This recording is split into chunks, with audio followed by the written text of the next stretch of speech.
যখন মাইয়েতকে কবরে শোয়ানো হয় তখন সে তাকে দাফন করে যাওয়া ব্যক্তিদের হাঁটার খসখস আওয়াজ শুনতে পায়। এরপরে তাকে যখন শুইয়ে দেওয়া হয়, সে যদি মুমিন ব্যক্তি হয় তাহলে তার মাথার দিকে তার সলাত এসে দাঁড়িয়ে যায়। দুনিয়াতে আপনি যে নামাজগুলো পড়েছেন, আমি যে নামাজগুলো পড়ছি, এগুলো মাথার দিকে দাঁড়িয়ে যায়। ডান দিকে চলে আসে তার সওম মানে কি? রোজা। বাম দিকে চলে আসে যাকাত। যাকাত মানে কি? যাকাতের সাথে তো আমরা পরিচিত নই। আমরা ওই যে রাস্তাঘাটে যে দান খয়রাতগুলো ওঠানো হয় এগুলোর সাথে খুব পরিচিত, তাই না? তারপরে পায়ের দিকে চলে আসবে তার আত্মীয়তার সম্পর্ক রক্ষার ইবাদত, তার এই যে অন্যান্য দান সদকা, তার নফল আমল, তার তাসবিহ তাহলিল, তার কোরআন তেলাওয়াত ইত্যাদি পায়ের দিকে চলে আসবে। এখানে একটা হাদিস এসেছে, সূরাতুল মুলক যে ব্যক্তি রাতের বেলা তেলাওয়াত করবে, কোন সূরা ভাই? তাবারাকাল্লাযী বিয়াদিহিল মুলক ওয়া হুয়া আলা কুল্লি শাইইন কাদির।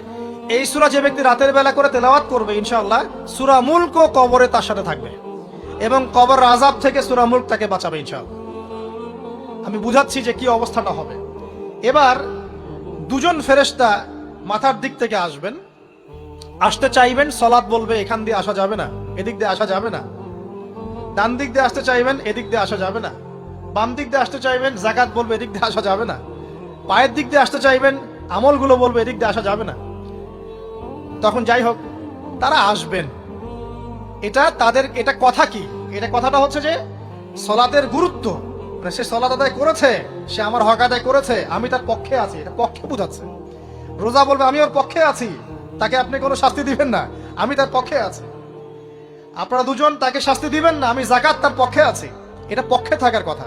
তারপরেও তারা আসবেন, চোখগুলো হবে নীল এবং কালো বর্ণ, নীলাপ চোখের, কালো। মুনকার নাকি উঠে বসিয়ে দেওয়া হবে। এবার তিনটা প্রশ্ন। প্রথমে প্রশ্ন হচ্ছে কি, মান রব্বুক, তোমার রবকে? তখন মুমিন বান্দা বুক ফুলিয়ে বলবে রব্বি আল্লাহ, আমার রবকে। তারপরে প্রশ্ন হয়ে যাবে মা দিনুক, তোমার দিন কি ছিল? মুমিন বান্দা উত্তর দিবে কি, দিন ইয়াল ইসলাম, আমার দিন ছিল ইসলাম। এখানে শুনে রাখেন, পৃথিবীতে যারা ইসলামকে পরিপূর্ণ রূপে পালন করবে তারাই এই উত্তর দিতে পারবে ইনশাআল্লাহ। যারা ইসলামকে ঠাট্টা বিদ্রুপের হাসি তামাশার পাত্র বানিয়েছে, মন চাইলে কিছু করি, মন চাইলে কিছু করি না, সহজগুলো একটু আমল করি, বাকি কিছুর আমল ধারি না, হ্যাঁ, নামাজ পড়ি, সুদ ছাড়তে পারি না, ঠিক আছে, বছর বছর ওমরা করি, এদিকে ঘুষ দুর্নীতি ছাড়তে পারি না, ইসলামকে ঠাট্টা তামাশার পাত্র বানিয়েছে, এরা কোশ্চিনকালে উত্তর দিতে পারবে না মা দিনুক, দিনে পরিপূর্ণরূপে ইসলামে প্রবেশ করতে বলেছেন আল্লাহ রাব্বুল আলামিন। যারা পরিপূর্ণরূপে ইসলামে প্রবেশ করবে এবং ইসলামের প্রতিটা মৌলিক বিধান মেনে চলবে, ইনশাআল্লাহ তারা এর উত্তর দিতে পারবে। এরপরে আসবে তৃতীয় প্রশ্ন, নবী সাল্লাল্লাহু আলাইহি ওয়াসাল্লামকে দেখানো হবে।